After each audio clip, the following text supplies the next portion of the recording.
Welcome back to Whiskey Riff Raff. I'm Shelby. I'm Quinn. And today we are interviewing Dierks Bentley. Which We are. I know, Quinn, you are quite a fan. I'm a Dierks Bentley fan, yeah. I am too. I don't know if there's a Dierks fan club. If there is one, I would be happy to join it. Maybe we can talk to him about that and see if he has an official one or something like that. I'm sure he does.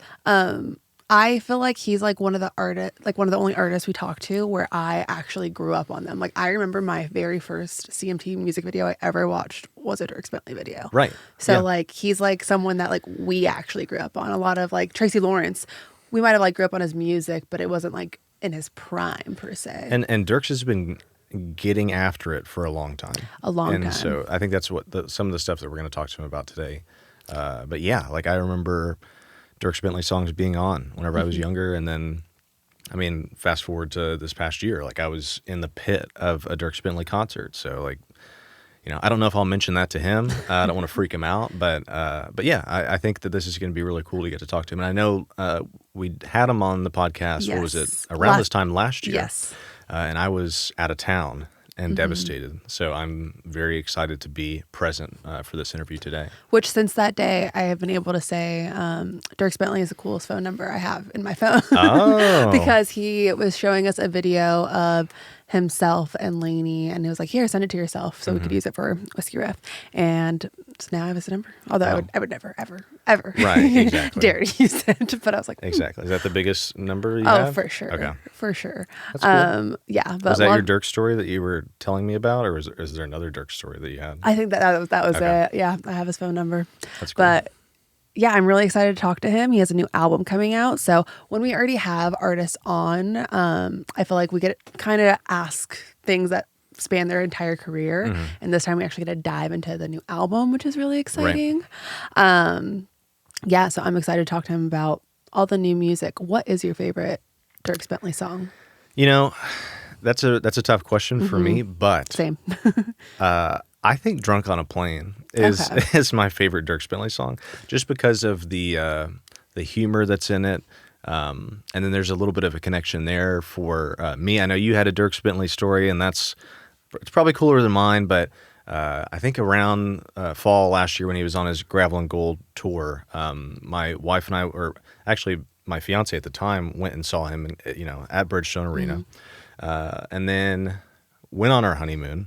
After we got married. So we got married kind of maybe a couple weeks after that and listened to a lot of Dierks Bentley. We went to Cancun, like Dierks is saying in the song, Drunk on a Plane. However, we were married and going to Cancun It was together. going well. So it wasn't exactly the same as the story of Drunk on a Plane. And then like a week after we got back, I went to his bourbon whiskey. We'll talk to him about that. But I went to like one of the grand opening tastings, whatever you want to call it, and basically just like I wasn't trying to freak him out, but I was like, a lot of Dierks Bentley in my life in the past couple of months, and so I just kind of told him the story about how my fiance and I had gone to the concert and we'd listened to him on the way to the honeymoon, and he just grabbed my phone and took a video and. Obviously directed towards my wife, and so she was like thrilled because it was like, oh my gosh, Dierks Bentley's did a personalized video. It was like a cameo that we didn't have to pay for. So I think he's at the point in his career where he doesn't get freaked out when people I hope not. fan over him. I'm legitimately hoping that when he walks in, he's not like, oh, this guy Again. But I think I'll be okay. I'm sure you'll be fine. What about you? So I was trying to like look through, and my gut reaction was say you do. But I was looking, and I think it might be like Draw Me a Map, which is off his like bluegrass album. But that is when I realized like I really like that kind of music. And yeah, I was going through his catalog this morning, just trying to prepare, and there's a lot of hidden gems within there. I'm a big deep cut Dierks fan. Yes. Yeah. I love his singles as well, but I found out something about myself this morning. I don't like when men have like angsty revenge songs. Okay. So Drunk on a Plane is one of them. Oh. And so is Luke Combs' When It Rains It Pours. Those are like my least favorite Okay. songs by both artists. Interesting. Because I think it's like that theme. Yeah. Not that the song is bad, but it means I'll still jam. I know every single word to both of them. Maybe with your viewpoint on that song and my viewpoint on that song, we'll really be able to attack this interview with non-bias. Yes, I think that'll be good. For sure. And as always, let's talk about what song you have on repeat right now. Well, it's funny. I'm not trying to. Well, I guess I am being a Dierks super fan, but yeah, knowing that we were going to interview him, I've been listening to a lot of Dierks Bentley, and I've been listening a lot to the Hot Country Nights, which I know you're a fan of. I love the Hot Country Nights. Can you explain Hot Country Nights for people who might not know? Yeah, so the Hot Country Nights, and I don't know exactly how Dierks likes to describe it, and we'll probably ask him, but they tend to tour with Dierks. This last tour I saw, they were the encore. The Hot Country Nights came out. Now, does the lead man for the Hot Country Nights, Doug Douglason, look a lot like Dierks Bentley? Yes, he does. And that is neither here nor there. I don't want to get into the specifics of who the Hot Country Nights actually are, but it's basically, that maybe 90s band that you never heard of in the 90s, but they're still hanging around. It's a little confusing. If you've never checked them out, hilarious songs. Hilarious. And they're talented as well. Yeah. And so, like I said, I have been trying to nail down an interview with Doug Douglason. And so now that we have Dierks in the studio, I might see, since he has those connections, if we can make that happen. Awesome. And I think that's a perfect explanation. Yeah. The song I've been listening to a lot lately is Lucas Nelson's new song, which is Pretty Much, and I love Lucas Nelson. I think that people discredit him probably. Do you think people think nepotism and... For sure. And I mean, that definitely plays a role in how you get your start in the business. Mm-hmm. However, I think he is talented enough to where it is worthy the nepotism. Right. So yeah, definitely. Yep. And with that, I think we can just dive right in. This is our episode with Dierks Bentley. Dierks Bentley, welcome back to Whiskey Riff Raff. Great to be with y'all. What a spot. Thanks. We were just talking about how, this is your second time on the podcast in the last about year. And so the first time we get to kind of just ask your questions about your entire career. And now we get to dive a little bit more into the music, especially with your new album coming out. Well, great. I'm a huge fan of y'all's and what you get a lot of great information about new artists and other artists on this podcast. So thanks, we appreciate it. Yeah. Yeah. So you have a career spanning 20 plus years. What do you think that Dierks Bentley, who just put out his first album, would think of you today? It's hard to even think about that number. My buddy Cody Canada from the band Cross Canadian Ragweed, he just sent me a picture. Then he posted something on that I reposted. It's probably still up there right now, but about just 21. There's some show from 21 years ago where he and I were, us and Ragweed were playing some show together somewhere, and it's crazy. It seems like yesterday sometimes. A lot of times it seems like a totally different life, like kind of pre-family. It's weird to look back on. I don't spend too much time looking back on it at all. I feel really grateful to be where I am. Still getting to make records and still getting to do it at the level we're doing it at, touring wise as well. So I don't know. I think 20 years ago, me. I think he'd be pretty stoked to still be to be where I am. It's a long, winding road. I mean, there's a lot of off ramps, and there's times for sure that I did take an off ramp. I thought my career was over, but I was, you come to peace with certain things. And at the same time, you're striving for certain things. It's just a long, winding road. But I'm really happy where I am, so I wouldn't change a thing. But it's been a crazy journey for sure. In the same kind of vein of that question, Broken Branches is your 11th studio album. Yeah. And I believe this podcast will be released after. Yes. So we can talk about, sure. We'll have to get a little meta and say, yes, talk about it as if it's already come out. But how does it feel, or is it crazy to think that you've reached the double-digit mark in your studio album count? Yeah, I remember making my first album and thinking, this might be the only album I make, because everyone was talking about streaming back then, and everything's going to change and no one's going to be making any more albums. And in some ways, it has changed a lot. I've been signing thousands of CD covers. Once the album came out, and still am. It's like who's even buying CDs anymore? I mean, I thought it'd be the last. I thought I'd always have a CD player. I finally got a new truck and it doesn't have a CD player in it. I'm like, I guess I've moved on, which I never thought that would happen. Although in my old truck, my 94 Chevy, I put in a Keith Whitley CD the other day and it sounded so good. It really, CD quality is just better than streaming. It blew me away how good it sounded. Now, it might have been the 15-inch subwoofers in the back or pretty good sound system in that 94 Chevy. But So every album I've always felt like this could be the last one because you never know where the industry's where it's going. So I always feel so happy to make them, and I have really tried to make albums for nobody, if for nobody else but for myself. Just so I can look back on it and hold it in my hands, the vinyl or the CD, and be like, wow, I remember these songs, whether writing them or whether the whole process of making the album, finding songs, all the second guessing and work that goes into making the album and sequencing it, and the friends I got to work with. So I make them kind of just for me because I don't really my attention span is it's gotten to me where Miranda sent me her album a while back, and it takes me a few months to get around to listening to it because we're always moving, and you can't pop it in your car like you used to when it was a CD. So it's just hard. But I think as any artist, you really should be making albums just for yourself and something you're proud of, and hope that other people listen to them, and to get to a point where I think you said I have 11 now. Yeah, 11 that's wild. Now you look back like guys in the 50s and 60s, like Frank Sinatra was putting out like 4 albums a year. Right. So it's like. It's all, how many albums does George Strait have? It's slowed down quite a bit. The longer this goes on, it's an album every 2 years if you're lucky. I mean, the new kid's coming out, gosh, it might be 5 years before the album comes out. So I feel really lucky to have 11 out there. Mm-hmm.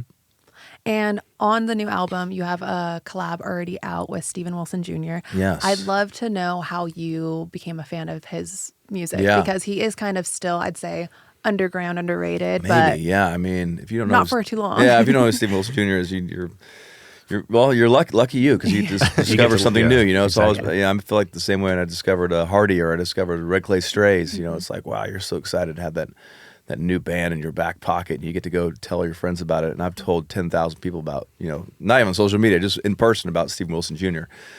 Turned so many people on his music, as all his fans have, which is the most fun thing about being a fan is turning somebody on to a new band. So, but yeah, I got turned on to his music, I don't know, a year and a half ago, 2 years ago, and asked him if he'd be part of a writing session I did over a year ago. And a couple songs came out of that, including Cold Beer Can and Something Worth Fixing, both their songs on the record. And just it's fun to be around someone right before it really hits. And it was the same with Hardy. He was out in Colorado with me during COVID. And, just being, having the perspective I have and knowing what I kind of feel like I knew back then, I was like, it's so fun to be around this guy, knowing once the things kick back off again, this guy's going to be on a rocket ship. And he was. And it was fun being around Steven. I think he was driving some old, Jetta, maybe, or maybe even a station wagon or something, which would be so him, right? Have an old station wagon, Oh, he had a flat tire. He was driving around on a what do you call this? Spare, the donut. Yeah. It's a true story. Can't make this stuff up. And so to see the success he's having, I mean, he is just so good. So yeah, I love those songs. Those songs are a really important part of this Broken Branches concept too. The idea of being, we're all broken branches. Everyone in this town in some capacity moved here for some, artistic reason, all the people we know. And it's like you're probably doing something your parents didn't do, probably doing something your family thought was crazy to do to move here. So everyone's a little bit of a broken branch off a family tree. And those songs really speak a lot to that idea. Cold Beer Can, fixing a relationship through sharing a beer. It sounds like a simple song, but if you listen to it, it's much more. It's got a lot of Steven Wilson Jr. in it. He writes like a Christopherson. He just has this cool way of like taking something that seems pretty straightforward and making it much deeper. And same with Something Worth Fixing. About you're always working on something. Everything in your life is something worth fixing. So he gave it some depth for sure, and it ties back into that theme. But yeah, huge fan, and just so happy for his success. Where would you slot in Cold Beer Can with some of your other drinking songs? Because I know that kind of attacks drinking in a different way, but it's funny. Still I remember a drinking song. I was doing something for the Country Music Association back in 15 years ago. I was up in New York, and I was playing all the couple public schools up there, and I hadn't put much thought into it. I was doing like an acoustic gig, and I was like, oh, I can't do that song. That mentions drinking. That mentions drinking. That mentions the police. I was like, what song? What can I do up here that's going to be like elementary school appropriate? But yeah, I definitely had a few beer songs. One of my favorites was a song called Domestic Light and Cold, which was off my very first album, A Great Shuffle. But a Cold Beer Can it's just almost wish the title was something different because it just sounds so like, oh, I've heard that before. It's a song about beer. But it's a really it's such a true thing that, sharing a beverage, there's just something about it. I know that because I did a long stint of sobriety, and it was like, you really see it from there. Like, there's just something about having a red Solo cup in your hand, or a beer or something. It just fosters like conversation and community. It's so weird. It can be a peace offering sometimes. Yeah, it's a peace offering, and it goes back to the beginning of time. monks drink, having their bread and their beer. There's something about beer. And so, that song though, just talking about how beer's sometimes used to get your alternator changed out in your car, or used to meet a girl, and then the hook is about mending a relationship with your dad. And my dad loved a good cold beer. He called them a good idea. And he'd say, "I think it's time for a good idea." And he'd go crack open a Foster's or something. Well, another good idea for the album was the collab with Miranda Lambert, Never You. You all feed off each other so well in that track. How was it working with Miranda on that song? Yeah, Miranda and I just kind of speak a shorthand language just from having kind of gone through a lot of the same stuff, eras of country music together. She started off around the same time I did, a lot younger when she started off. But I've, we toured together, back in those, we're talking about Ragweed. I was just, did some shows with Randy Rogers, and I was a huge Randy Rogers band fan, still am. I think they're on their 25th year. And she and I and Randy did some shows together way back in the day, and a lot of time on the bus listening to 90s country and bluegrass. And, she just been a good pal, a good friend through all these years. So working with her is very easy. She's, I've been lucky to work with some great female vocalists over the years, and I usually catch them on the way up, Casey Musgraves and Maren Morris, and I haven't had a chance to work with Alison Krauss and Karen Fairchild of Little Big Town, Elle King, and it's all of them have catching them as they're rising is great because they just come in the studio by themselves. There's no one with them. It's just it's fun to be around those artists when they're just like starting off. And Miranda, though, she's been doing it forever, and she's still the same way. It's just so easy to work with and down to earth. As she is exactly who you think she is off stage, as she is on stage. Just funny and just so confident. She has such a great voice. She's so good at what she does, and when you have that level of confidence, you can be self-deprecating and funny and just And so I love working with her. I love what she did in the track. She made it 100 times better, and I don't know what will see the light of day as far as country radio goes, but that'd be a fun one. It should. Yeah, it's one of the highlights for me. There's a few on there. I'm really hope we get to, but we'll see. And that was your second collab with her on all your music. I went back and kind of looked at it, and the first one was with her and Jamie Johnson on a song, which is so interesting to have two strong voices on it. And yet you did it again on this album with John Anderson and Riley Green. Two collabs in one song. How do you come up with the two? That was super organic. The first one with Miranda, which I will say to this day, I think her best vocal she's ever done is on that song "Bad Angel" that Gary Pachoza recorded and John Randall. That came out in 2010.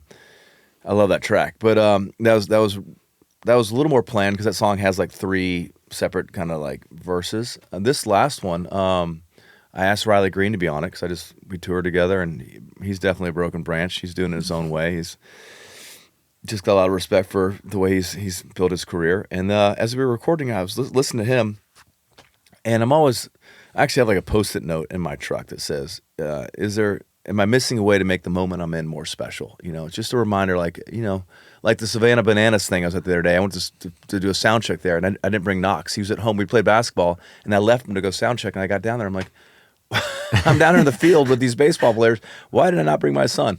So it's just a little reminder to always think there's a way to anything else I'm missing out on. And that track, I was there with Riley, and I thought, man, we could get one more person on here. And just John Anderson, the first person who came to mind. He's like, the black sheep of the family. He is the original Broken Branch. He's a Hall of Famer. He's such a legend. And so I called him up, and this is a guy that I don't know if he's on a flip phone, but he just you got to call him if you want to talk to him. He drives himself around to gigs in an RV. He's telling a story about how the RV had recently just broken down outside of Valdosta, Georgia, and he stayed at a motel for 3 days while they worked on it. I mean, there's nobody doing that in country music. There's no Hall of Famers doing what he does. He's just he is the original Broken Branch. And he's still got it vocally. He's so fun to be around. He's the real deal. So that was just something that came out super organically from that mindset of just like, always just taking a second peek real quick before you sign off on something, and it worked out great. You have 3 generations of Broken Branches on one song, and really fun shooting that video. And I really enjoyed the fact, like, the pacing was really fun, and yet it still allowed for everybody to have, it seemed like, equal Tricky, time. yeah, kind of tricky to figure that out a little bit, like vocally who goes where. Even when I was just doing with Riley, it was kind of like who sings where, because usually you like think about it and overthink about it, and it comes out exactly like you would just have done on stage. You know, you take the first verse, I'll take the second, we'll sing the choruses, and we'll split the third verse. It was a little trickier song. But so we got John in there and ended up being like just working out. But that was kind of a big collaborative effort with Ross Copperman and John Randall and Mary Hilliard as well, who executive produced the record. All of us just like, how do we scheming about how to make this feel organic, you know? And trying to get some talking in there. They're talking at the end of that track. It was all one take, but we're just talking on top of each other, trying to rib Riley a little bit about all his duck hunting, and but it turned out great. Yeah. And I really want to talk about the Jesus Loves Me song. Yeah. What inspired to that? Because, you know, everyone knows the Jesus Loves Me song from VBS back in the day. Yeah. Oh my gosh, Vacation Bible School. Just, yes, Jesus loves me. We got it. Yeah. Jesus loves me. So, a little twist, but she don't. Yeah.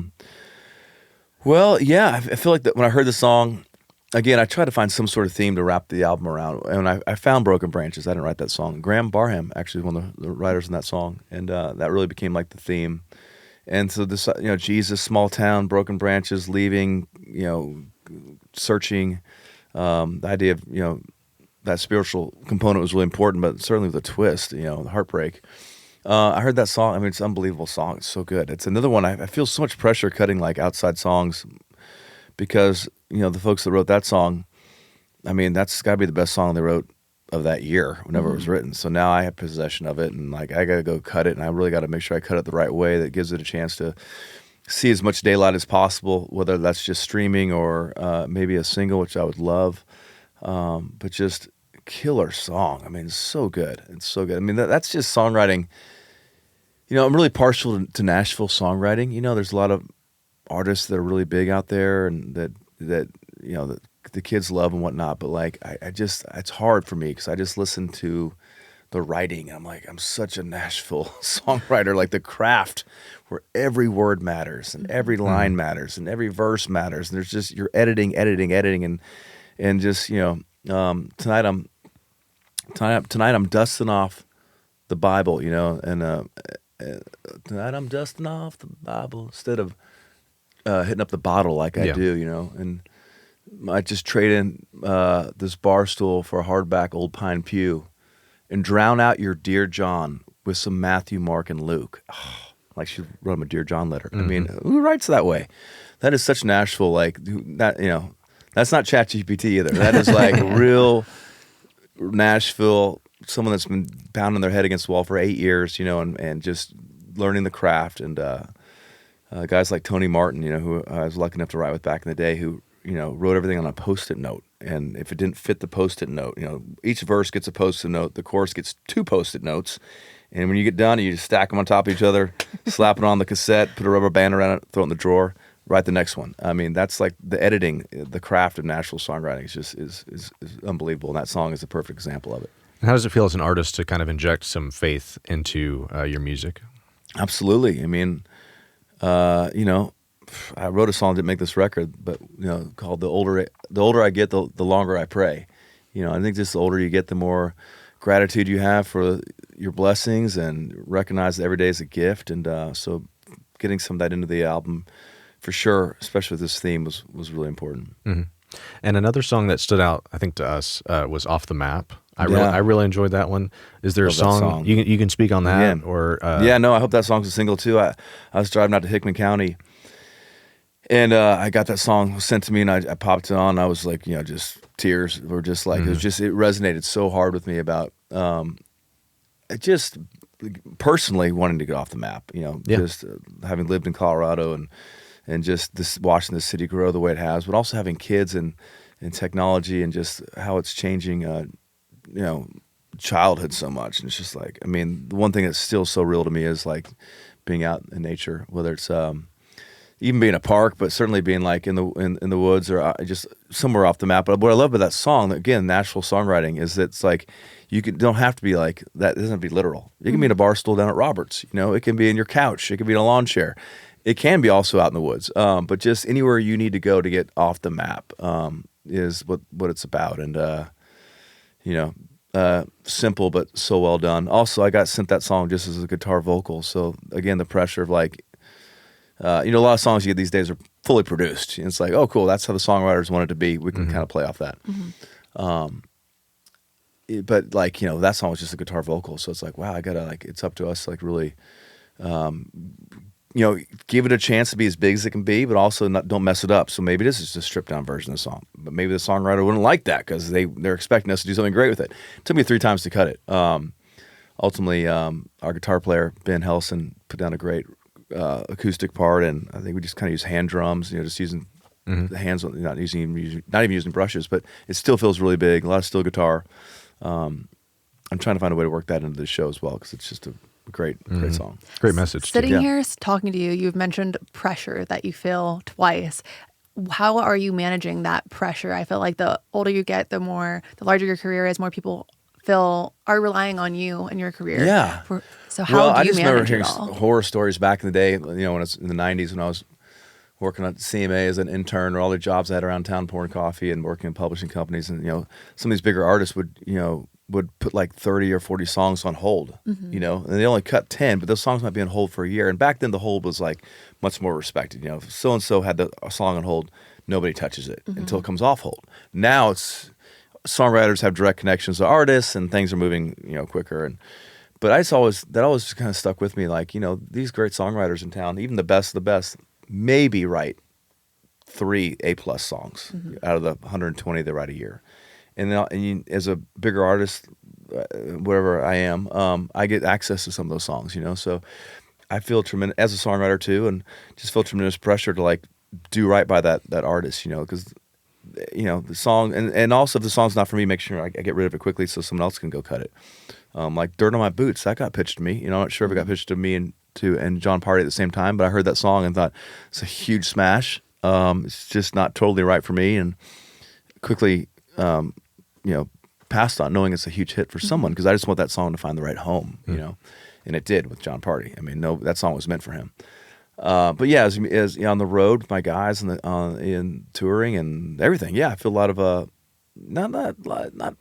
just to do right by all of them, and to have the best guys. And even though I don't tour as much as I used to, and as much as I probably should, as far as things cost, your buses and semis and 7 semi trucks and 6 buses and all this stuff. I just kind of tour just in the summer because that's just what works for me and my family. But I still want to pay everyone top dollar, and I'm competitive in that way when they're out there talking to other artists and songwriters or other entertainers, and musicians. Like, I want to make sure my guys are at the top.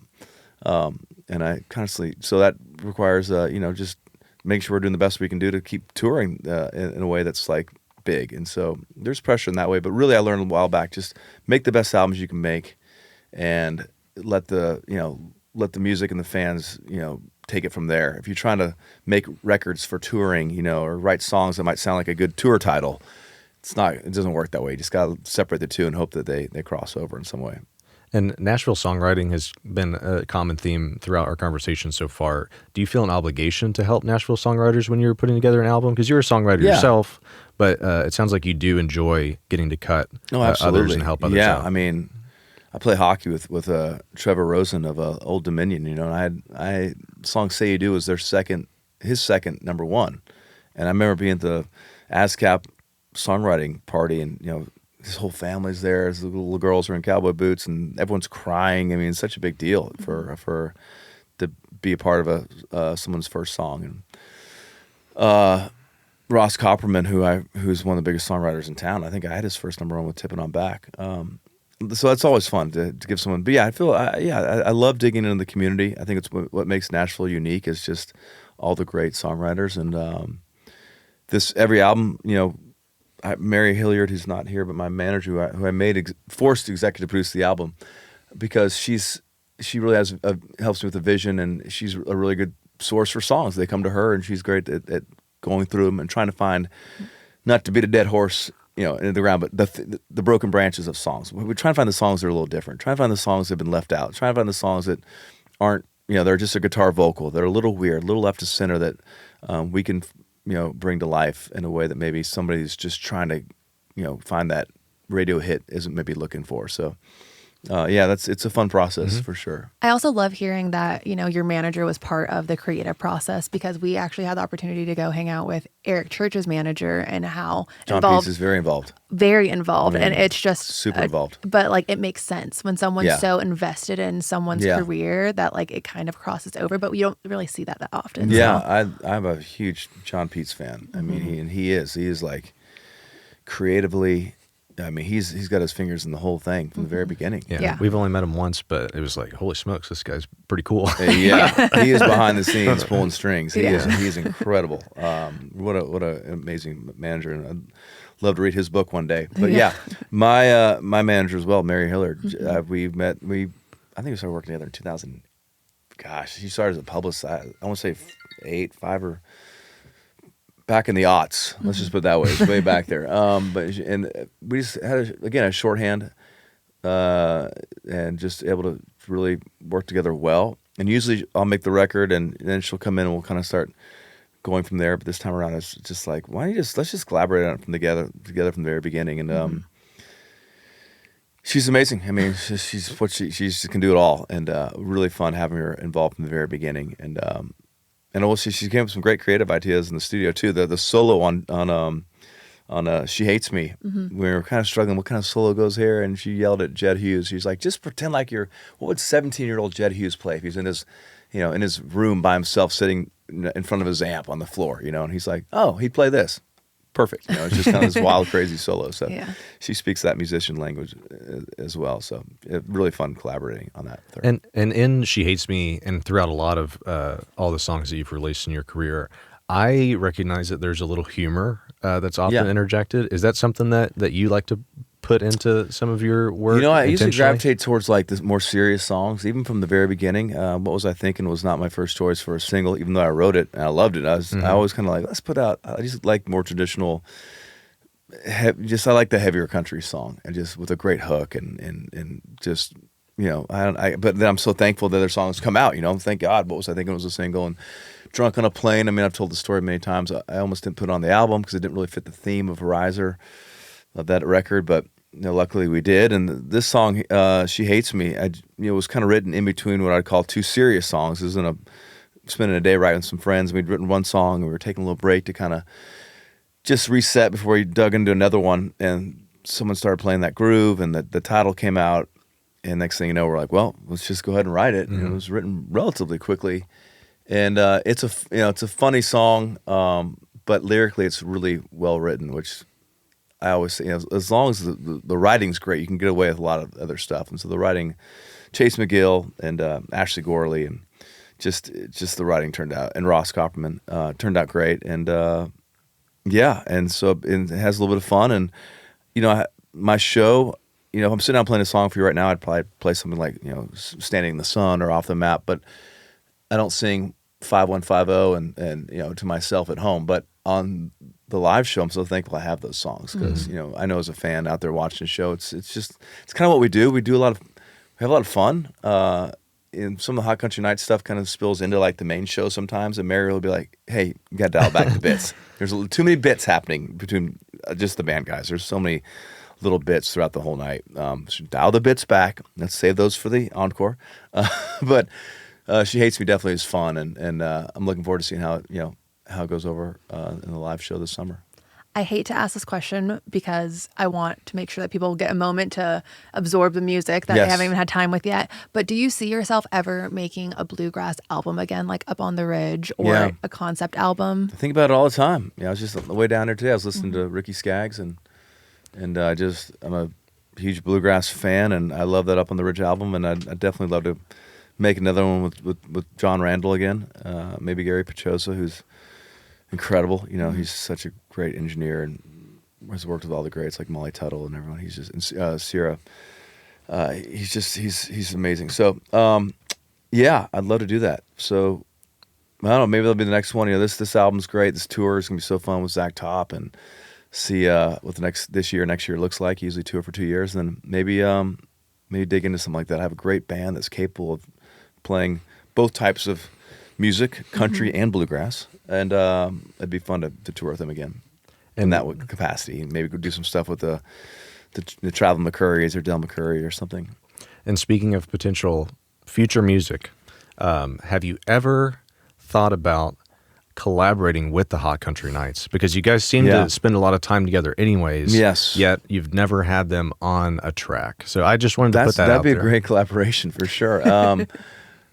Their first single, Pick Her Up in a Pickup Truck, which was out right around COVID, and of course COVID, everybody knows that COVID destroyed the Hot Country Nights career. No, I'm kidding. But it did. But yeah, that song, I always thought if I'd put that song out, it would have been a huge hit because it's such a great song. So maybe doing a redo of Pick Her Up featuring the Hot Country Nights would be pretty cool in a meta kind of way. Just put it out there as an idea. Yeah. Dierks Bentley featuring the Hot Country Nights. That's hilarious. I don't think anybody would see it coming. That's really funny. You know, gosh, the track that the Knights did with Lainey Wilson, you know, right before that's another artist I got to work with right before she, you know, blew up. You know, was at a CMA, the CMA Awards one a couple of years ago, and she's like, I want to write with you. And I was like, yeah, I'd love to write with you. You know, she was kind of getting big and kind of had a lot. I was like, yeah, it'd be amazing to write a song with Lainey Wilson. We were kind of pals, and but she's like, no, not you, with the Hot Country Nights. I was like, you want to write a song with the Hot Country Nights? Like, you're at the beginning of your career, you've got so much stuff going on, you're going to take time out of your day to go write with the Knights? I'm like, okay, whatever. I just didn't really believe her. And then, like, you know, 2 months later, she calls me, she's like, or texts me like, when are we going to write? I'm like, wow, she's serious about this. And so we got together and wrote Harassment, which was her idea, and made the video. Oh, it was so fun. But I mean, she just put, like she does with everything, just put everything into it, right? She doesn't do anything halfway. It's always 120%. She's the same with the Knights. I wish that song had more time together. There's a very funny video of us singing it together. It was the last time she ever opened for me. We were up in Ohio somewhere, and she came out and we did that, and we talked about doing Tim and Face. Yes. What song is that? It's Your Love. It's Your Love. Yeah. And I told the band before we walked on stage, like, we're not going to do it. We don't have time. But she looked at me after we did Harassment, and she's like, are we next song? I'm like, oh, we're doing the next song. And I'd forgotten the lyrics and had to kind of make some lyrics up on the fly. And she was a good It seemed intentional. I think we it covered was that definitely whenever it happened. singing about my dong there. She's a good sport. Yeah, we have that video. Oh, you do? Wow, hilarious. it is incredible. It is incredible. I mean, And it's so funny. we were admiring that song specifically You before were, you yeah. came in. Oh my we God. just think it's hilarious. so funny. One of my I mean, it was favorites. just totally on the spot. I mean, there I am, the second verse. I'm like, I have no idea what. I'm just like, there's a light up there. I was just trying to make something up, and then I remember thinking that lyric in my head, you know, making that lyric up right before it came out of my mouth, going, "Oh my God, she's gonna die when I sing this," and she did. She did. She's funny. I'm just so happy for all her success. It's amazing. Now, besides music, you have other really big hobbies or passions, and one of them is being a pilot. Yeah. Do you have any recent flying or pilot stories to share? Gosh, I'm getting ready to fly today to Louisville to go do some stuff for my whiskey that I have out there. Going up there to talk to a bunch of people and play some songs for it. But Row 94, check it out. It's a 4-year-old Kentucky bourbon. No, yeah, I fly a bunch. I started flying when I moved to Nashville, and I just wanted to get my pilot's license, and it took 3 years to get it just because of time and money. And then once I got it, it was like I didn't really have a reason to use it, so I stopped. I gave it up for about 14 years until Evie was born, and I was trying to cut the corners off travel. And long story short, I got way back into it, and I've been going hard ever since. And I just have a great relationship with Cessna. And for the last 10 years, so I don't own the plane that I fly, but I get to fly it a lot, and it's just been a great deal. So that's a CJ4. It's a certified single pilot in a plane that goes to 45,000 feet and can hold 8 people in the back and does 420 knots. Pretty fun. I'm probably the only guy in town that's flying his band to and from shows. I usually fly 2, and then my buddy Bucks flies it back because I've had a few drinks at that point. Not that the FAA would frown upon that, but I own a. What is it like piloting? It's unbelievable. I mean, it's just I'll head out to the airport. All the guys in the band meet me there. Bucks is usually pre-flighted the plane, walked around it, checked it all out. I'll get in, take a left, go to the front seat, sit left seat. we've already kind of talked about the flight before I got in there, and I kind of done all that stuff I need to do and fired up, and the guys in the back usually playing cards and a lot of laughter back there, and it makes for better shows. I really believe that, because they've spent more time with their family. They're not, it's hard being away from your kids, hard being away from your wife, and so to be able to get that extra night at home, and also knowing on Sunday, we'll after the last show on Saturday night, we'll be flying back, so it just cuts the corners off travel. So when you're on the road, you're stoked to be there. You're not missing your family as much, so it definitely makes for better shows. Happier musicians are put on better shows. But it's an amazing feeling. The plane has the highest thrust to weight ratio of any business jet. So when you put to and take off, it's like it jerks your head back. It's crazy, and it goes about 10,000 feet higher than commercial jets. So you're up really high. And there's a lot of training. Once a year I go down to Florida to do sit in simulators and practice engine fires, engine failures, rapid decompression, smoke in the cockpit, all the stuff that could go wrong. Mm-hmm. But hopefully it doesn't. So there's a lot of responsibility that goes with that as well. But it's been a game changer for just the last 10 years.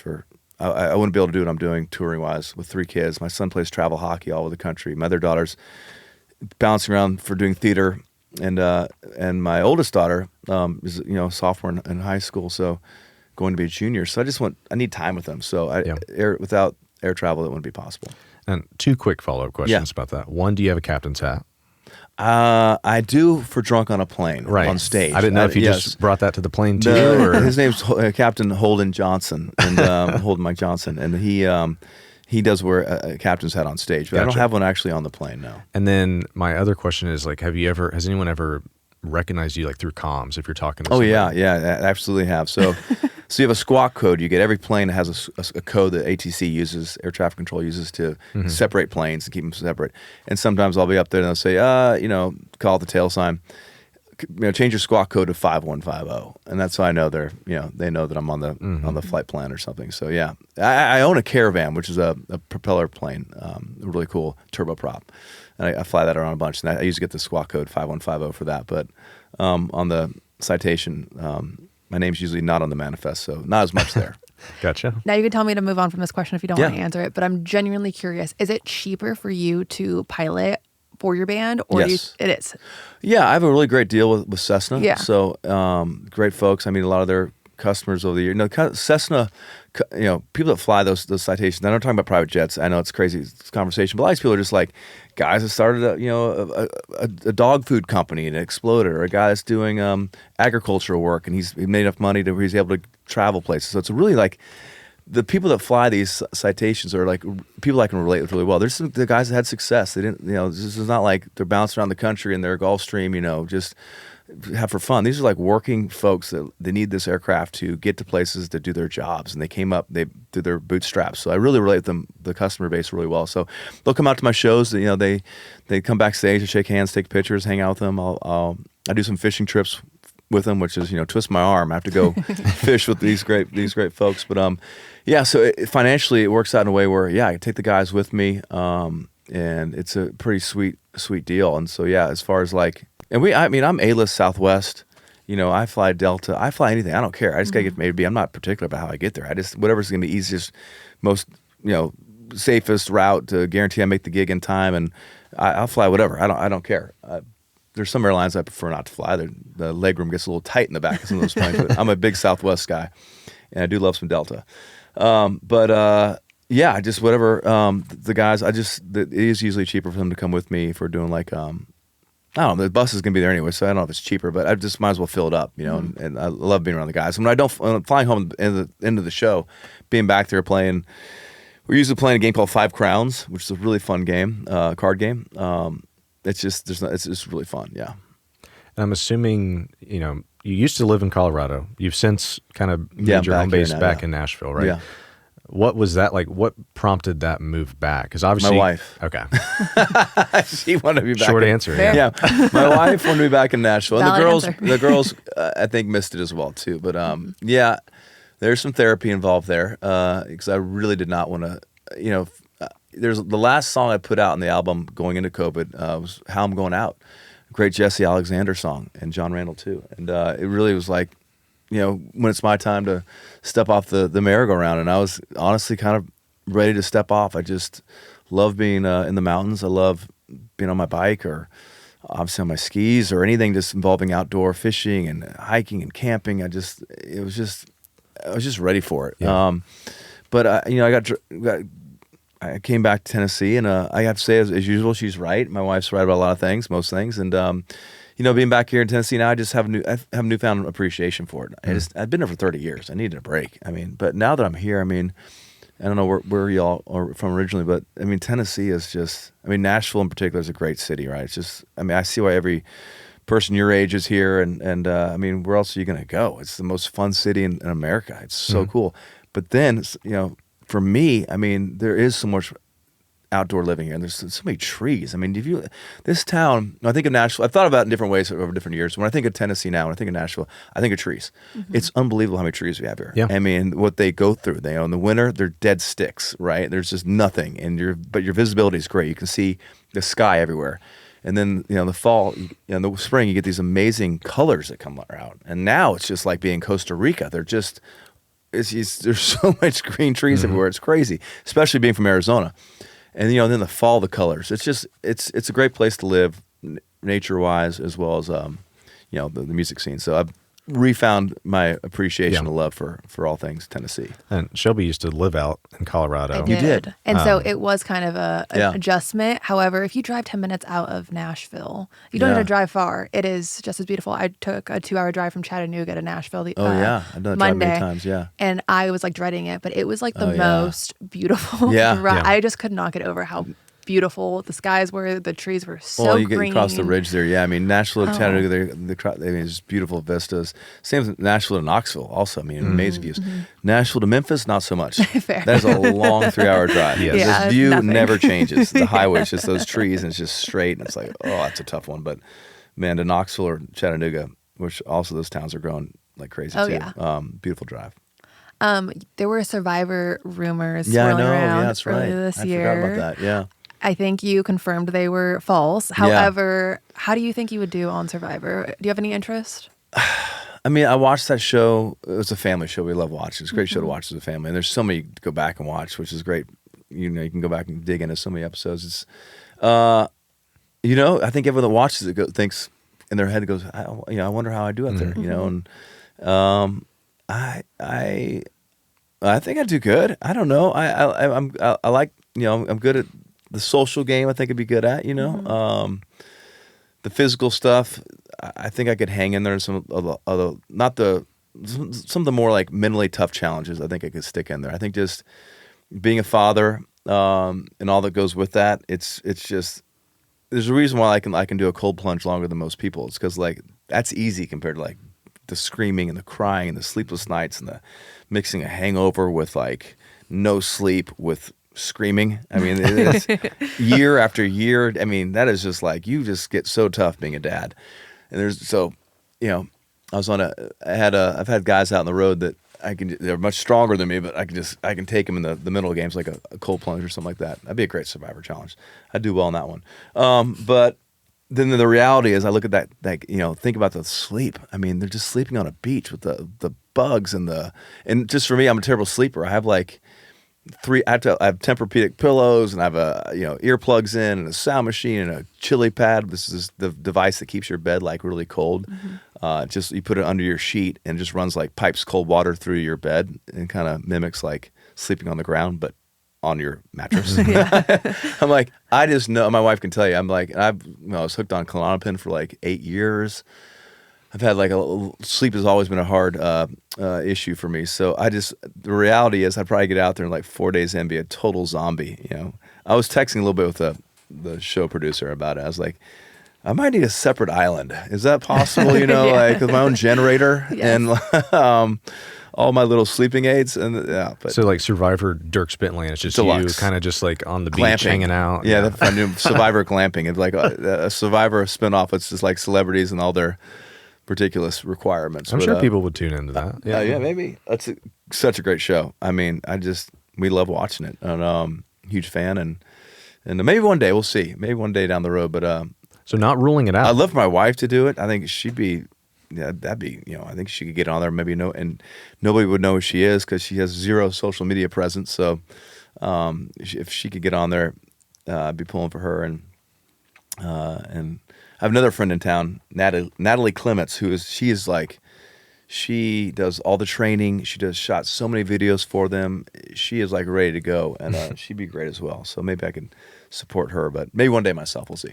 And how did it feel just as those rumors were going around? Because I don't want to say that I contributed to it, but I did write about it and did some investigating. I saw you a little write. It was like Survivor, the when it would shoot and the gap in your schedule. Yeah, I saw that on Instagram. I did see that. Yeah, it did line up pretty good. Yeah. I'm off right now. Yeah, I would have been taping 49 right now.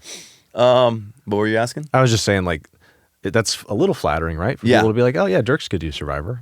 Yeah, well, it's definitely flattering. I mean, it's what a great show. Anybody can kind of do it, you know. It's like it's just getting that mental toughness and kind of getting into a groove of being out there. But my kids were super disappointed I didn't do it. But I don't know. It's I just think the reality of it. It's a hard show. It's no joke. And but what a great just family nights watching Survivor. It's like it's the best.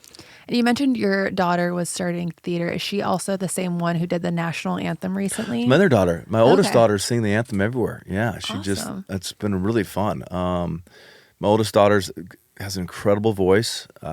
She's just fearless. I mean, and I'm a terrible stage dad in some ways because every time she's been with me on stage, there hasn't even been a sound check involved. I mean, I'm just like, you ready? Come out. Red Rocks. Okay, here we go. And she's like, sitting on a stool because she's 2 years old, singing with me. But she's always had a great voice.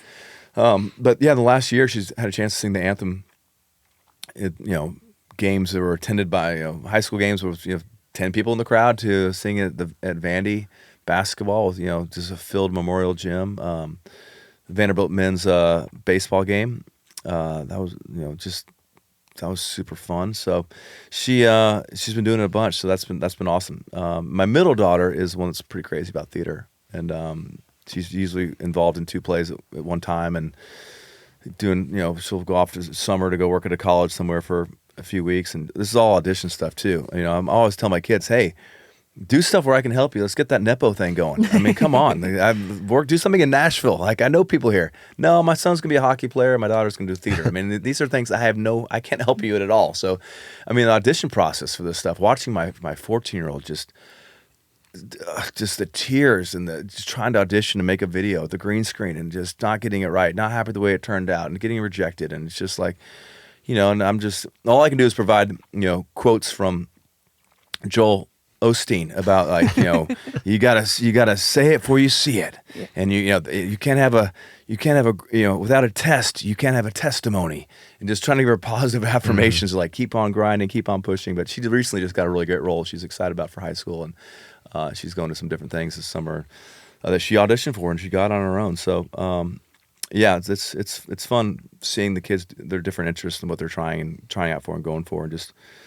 So I think it's weird being a kid these days with all the AI stuff, and Definitely, I was listening to a podcast the other day about like what's the point of education now, because a lot of high school kids are just using they use a couple different open source AI stuff to write the paper, and then you run it through a plagiarism filter, and then you run it through another filter that gives it a human component with a few spelling errors, and it just turned that in.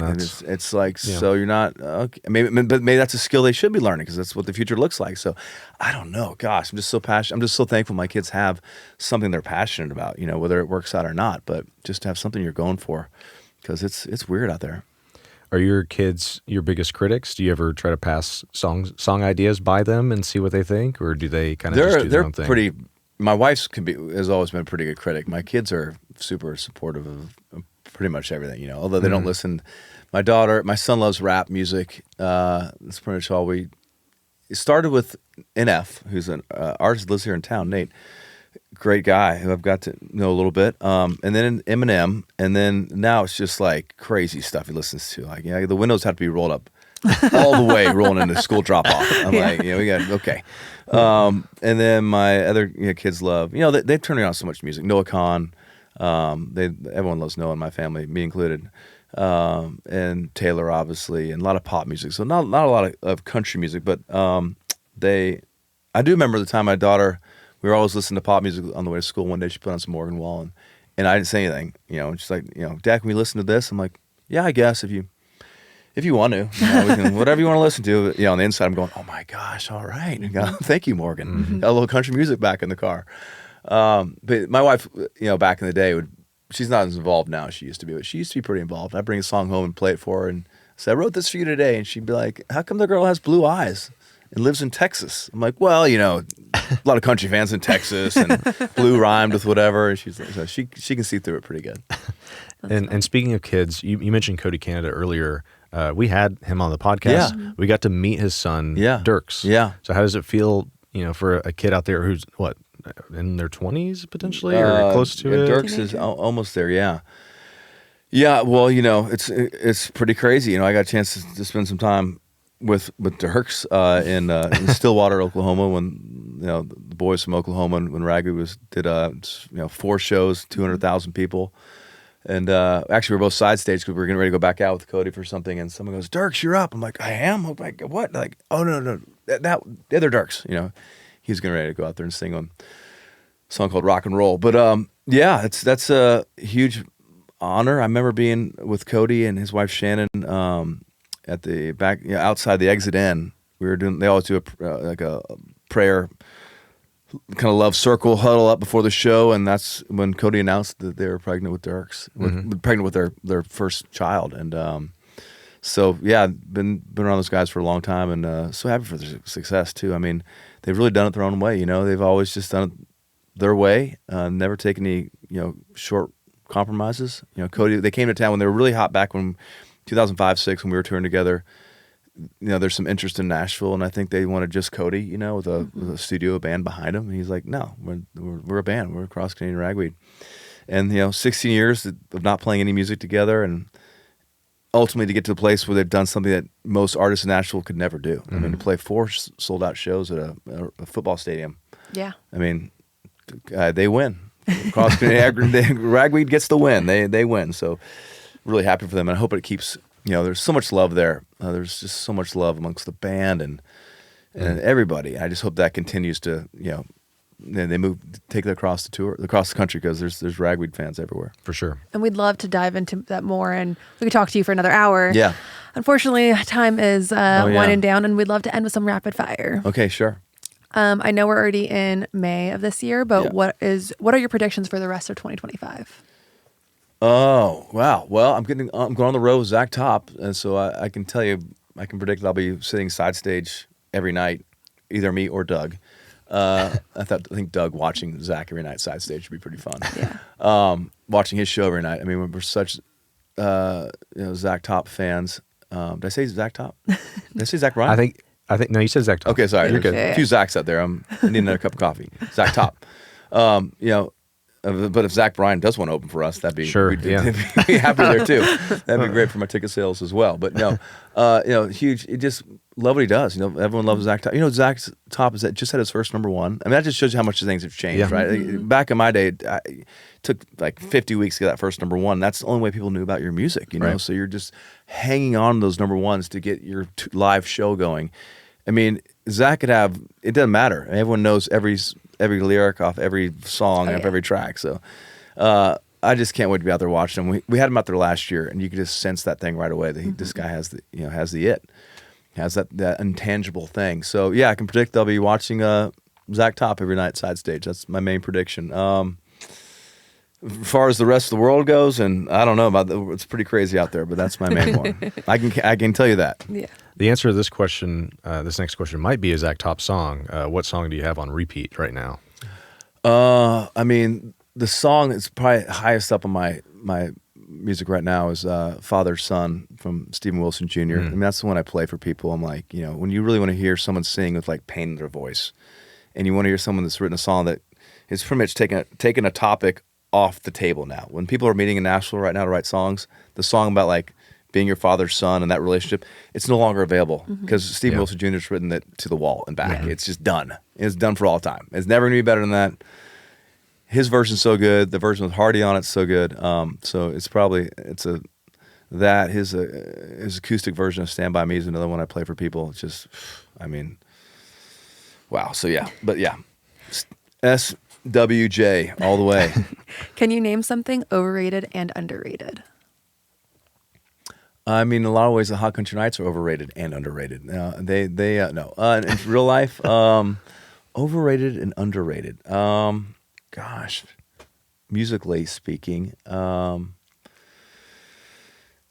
well, I mean, I don't know. I think a lot of '80s country music is in some ways underrated. I mean, there's just so That's much. true. Yeah, Yeah. I mean, Everybody always says '90s country. it's all but '90s right is- now, and has been for a while.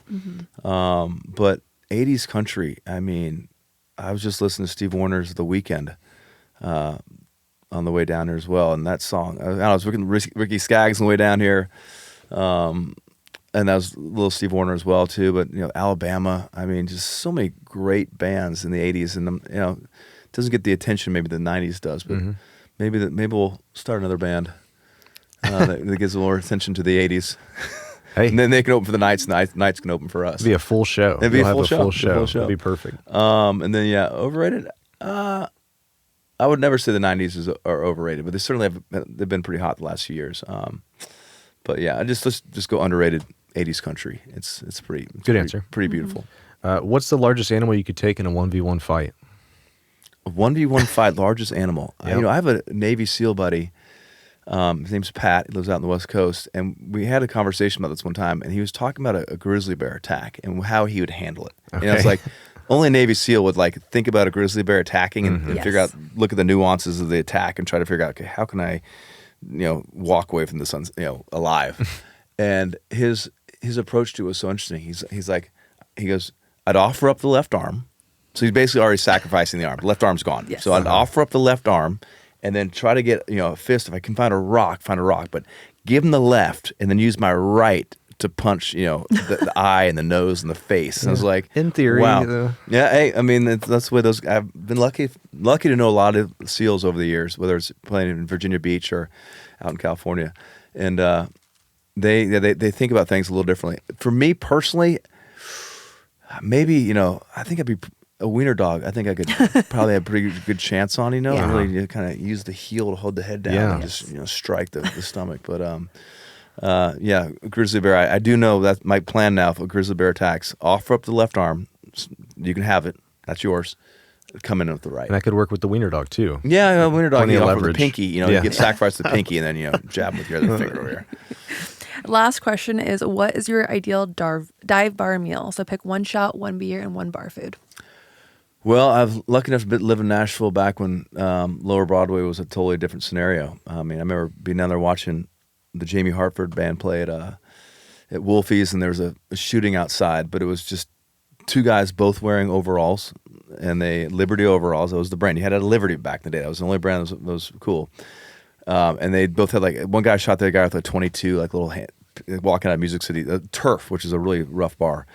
And they shot him with a .22, probably arguing over who had the better tractor. It's a little different down there now, but back then you go down there, just park in the street, and I think I haven't been to Roberts in a while, but I think they're still doing their fried bologna sandwiches, and you get a PBR. Oh yeah. And I don't know if they got Row 94 whiskey down there, but I'd have to bring some in a flask. So a little Row 94, little fried bologna sandwich, and PBR to chase it all down. Love it. And I'm a fan of Row 94. Thanks. I like all the notes that come through with it. I was at your whiskey Yeah, tasting. you were. Yeah, so, you were. Yeah, it's yeah, been fun. It's I great. think I've pumped enough money into Jim Beam. It's time to. I started drinking Jim Beam because of Hank Jr. and I've given them enough money. I need to. Yeah. It's time to make my own. How could I make some money off this for myself? Yeah, well, exactly. It's been a fun the synergy of having a bar called Whiskey Row. It's like we should have a Row whiskey that makes sense. in Whiskey Row. So it's been a lot of fun. It's the whole process is fun. Nice to just like being a pilot. It's nice for your brain to have somewhere else to go, other than just listening to country music, 90s country all day long, and bluegrass music. So it's been good. It's been a fun little experiment. Well, thank you so much for Thanks, y'all. hanging out with us. Yeah, I and appreciate it. It's been great. we hope everyone loves the album just as much as we do. Yeah, and well- make sure to get your tickets to see you this summer. I do appreciate being on here with y'all. This is I come here for a lot of my, like I was telling you at the beginning of the interview, a lot of my info about what's going on is either on Instagram, your Instagram page, or the long form interview. So appreciate you having me. We appreciate it. Thanks so Thank you. much. Yeah.